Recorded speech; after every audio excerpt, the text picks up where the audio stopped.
Sanibonani bazalwane bami namhlanje ngesabatha ekseni. Siyayibonga kakhulu inkosi noma kubunzima ngenxa yezimo esiphila kuzona ezingajabulisi eyibanga usizi, indumalo kanye nokukhala ngenxa yokufa kwehlobo zethu ngapha nangapha. Kodwa uNkulunkulu senathi njengoba sikhuluma ke nesifundo lapha phakathi kwaso ngo-Emmanuel, uNkulunkulu phakathi kwethu.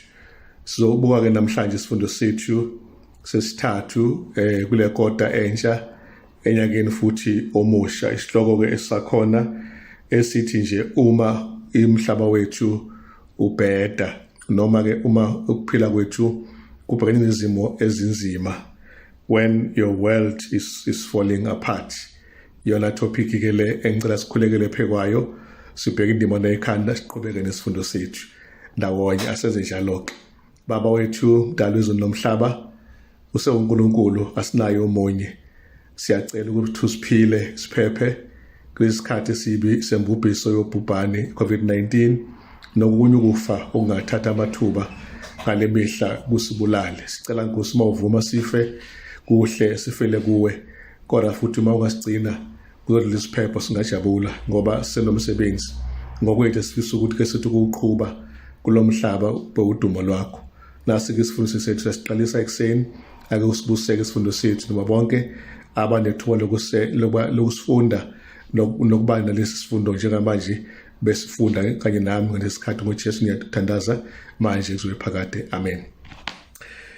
Hlobo zami ethandekayo, sibuke kakhulukazi Isaiah sahluko 7 kulesi sikhathi uverse 1 kuya ku9. Sizogoqa ke nje ngeke sisafunda iverse neverse, kodwa indima yethu yekhanda ikuye lo Isaiah 7 uverse 9 egcineni kwaleli verse. uNkulunkulu uthi uma ungakholwa awuyikuma ngempela. Lapha kukhuluma ke uJehova elayeza enkosini yakwaJuda egama layo lingu-Ehaz, wakubonakala ukuthi yayinakho ukwenza kabi phambi kaNkulunkulu, yeqisa abantu bakaNkulunkulu emlilweni, okuyinto uNkulunkulu angayifundisanga abantwana bakhe ukuthi bayenze, okwakuyi-practice noma ukwenza kwakukhona kuma-neighboring pagan nations akhene noJuda. Kodwa ke sifumana ukuthi la uNkulunkulu uyasitshela bazalwane ukuthi kumele silalele khona sizokwazi ukuthi sime nokuma.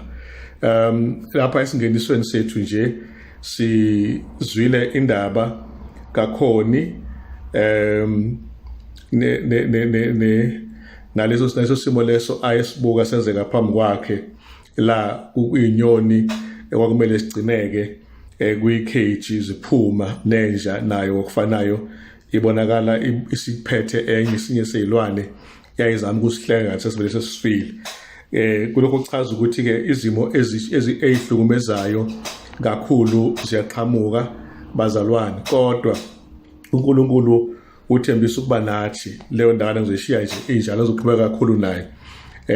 Lapha ke Isaiah 7 uverse 1 no verse 2 sibuka ke sesithe ukuhlehla kancane, sabuka amakhosi esibili isahluko 15 amaverse 37 no 38. Kodwa ke angizokuya kulawo maverse angamanye amaverse athintekileyo la esifundweni, kodwa ngithanda nje umbuka uIsaiah 9 uverse 1 no verse 2. Uthi ke yena, kepha ukwahlulela akuba khona kohluphekayo njengesikhathi esidlulile, senza ukuba kufiliswe izwe lakwaZebuloni nezwe lakwaNeftali. Kufuna iverse wrong la, sorry, kufuna u9 kanti konke u7 ngixolele bazalwane bami.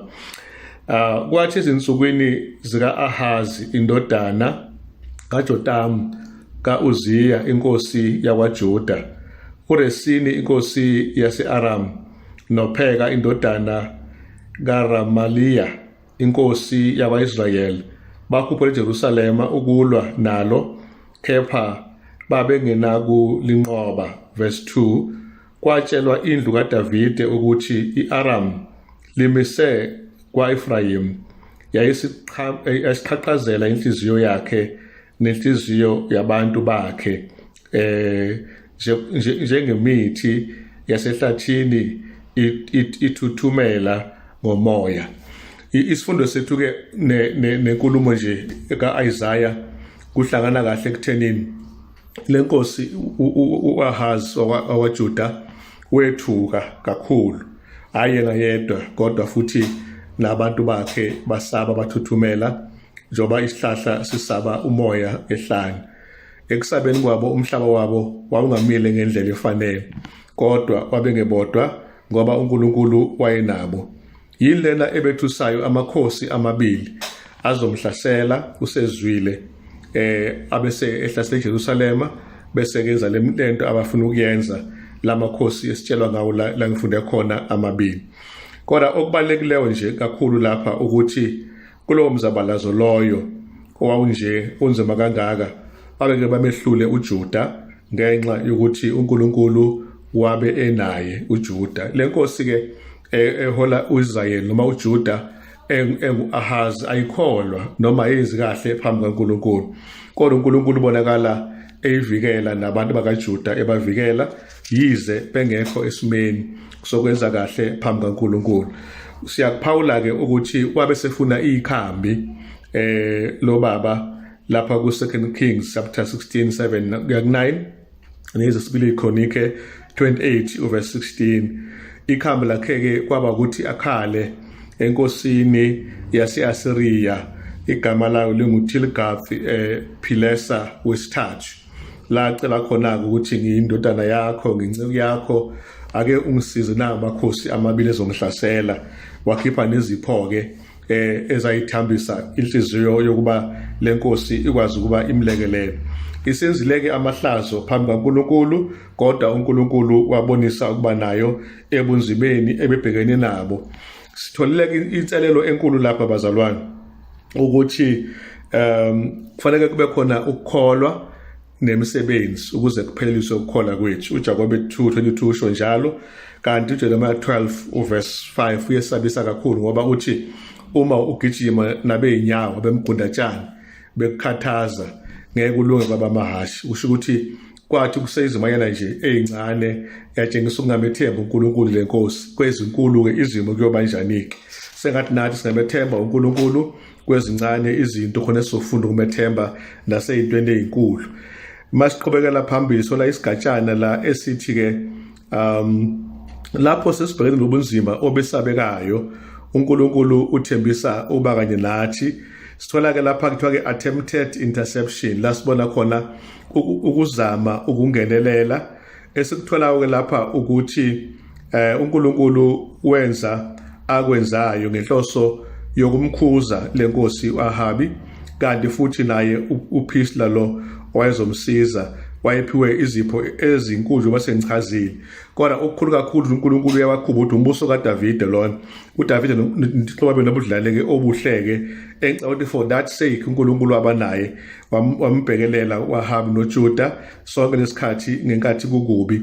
uIsaiah uyamthuma uNkulunkulu ukuthi azongenelela ngokulethela lenkosi umlayezo wokuthi uNkulunkulu khona azokwenza noma behlaselwa kodwa ngeke bahlulwe ngoba uNkulunkulu uzobe enabo. Kafushane nje babengayidingi inkosi yase-Asiriya, babedinga uJehova.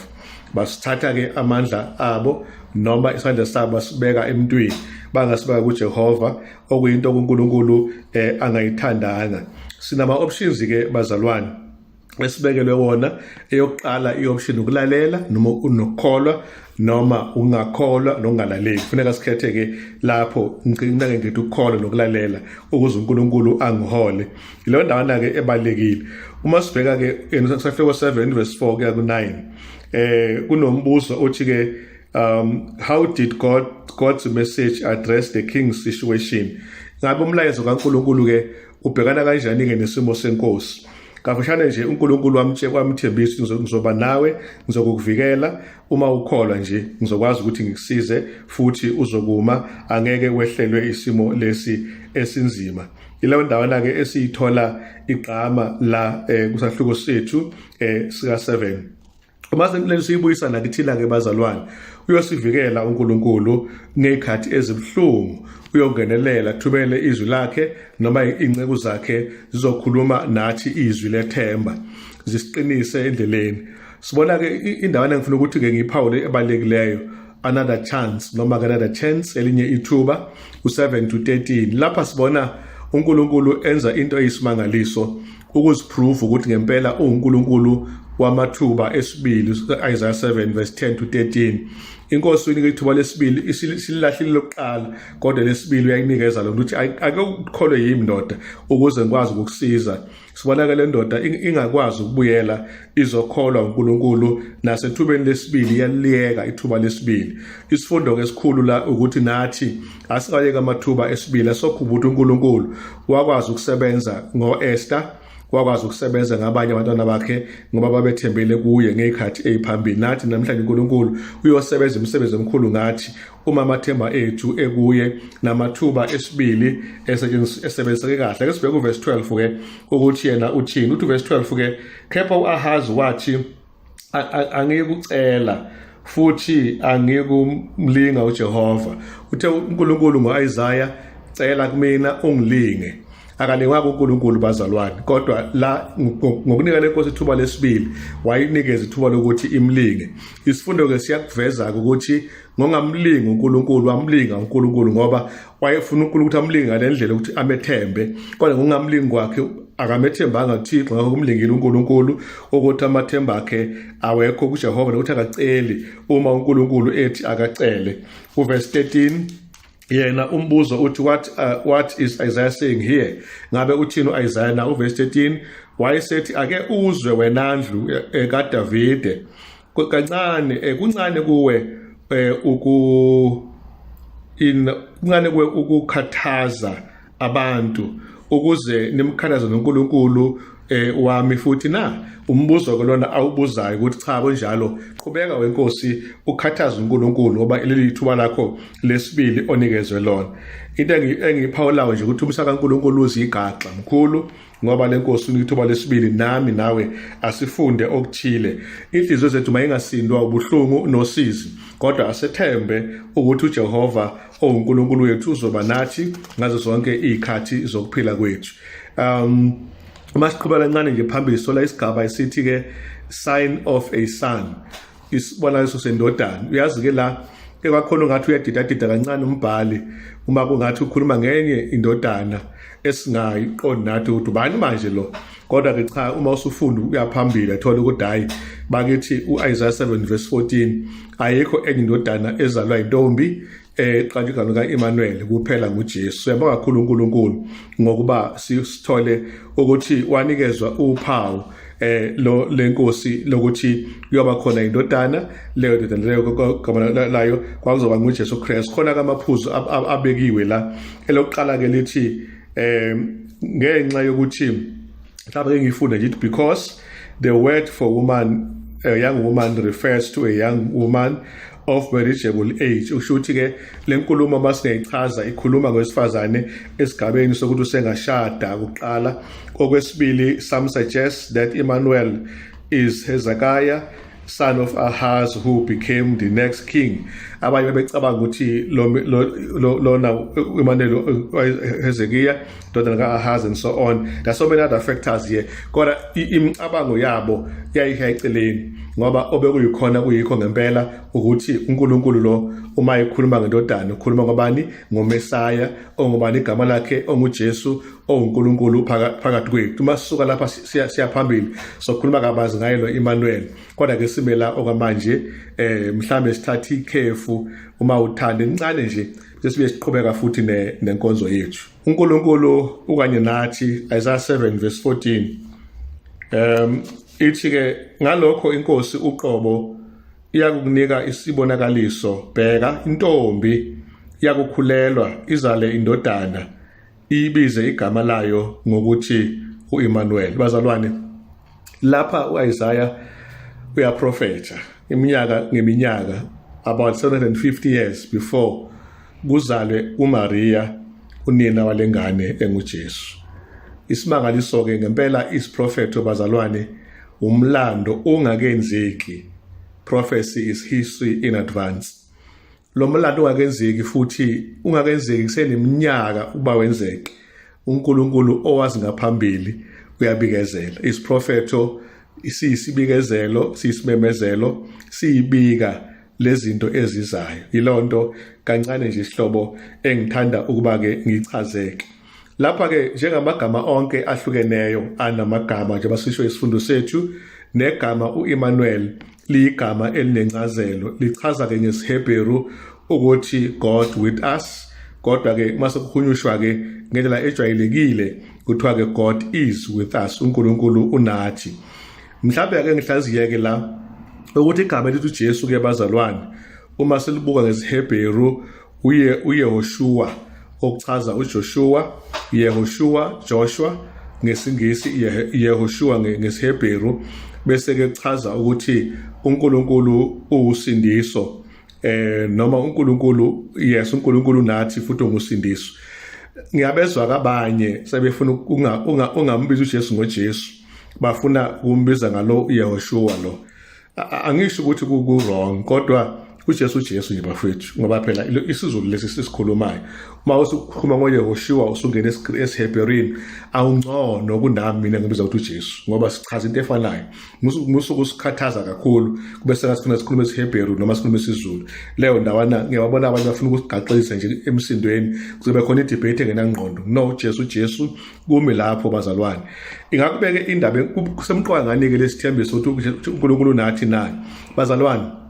Lokho semqoka ngoba uNkulunkulu usithanda ngangokuthi uze abe phakathi kwethu. Uma umuntu umthanda ke awuqheli kuye kodwa uyasondela. Ukusithanda kaNkulunkulu akaqheli kithi kodwa uyasondela, azoba nathi ngathi nje ngendlela eqondileyo, azoxhoma ithende lakhe phakathi kwamathende ethu ukuze abe umakhelwane wethu, singamtholi ekude kodwa simthole eseduzane. Lapha ke lamazwi bazalwane bami akekho omunye owagcwalisa ncimishi kuphela nguJesu. Emmanuel uNkulunkulu ukanye nathi ngempela kunjalo. Sinesiqiniseko esikhulu esisiduduzayo sokuthi sethenjisiwe njengabantwana bakaNkulunkulu ukuthi noma sifinyelela ebunzimeni ongekho kude ngesifike kubona, akukho into enjengale Jehova asithembisa yona, kodwa ebunzimeni esiqinisela kubona uEmmanuel unathi noma uNkulunkulu ukanye nathi. Lawo magama athe kungiphakamisa emoyeni ukuthi koba ubunzima engidlula kubo personal noma beyabonwa noma bonwa yizwe ngiyabazi mina, kodwa ngiyajabula ukuthi Emmanuel kanye nami noma uNkulunkulu kanye nami ebunzimeni uthi uNkulunkulu I am Emmanuel, I am with you. So ebunzimeni bonke asimele ukwesaba ngoba uNkulunkulu unathi sonke isikhathi. Wayekuphi uNkulunkulu ngesikhathi bengeniswa emlilweni abafana abathathu na?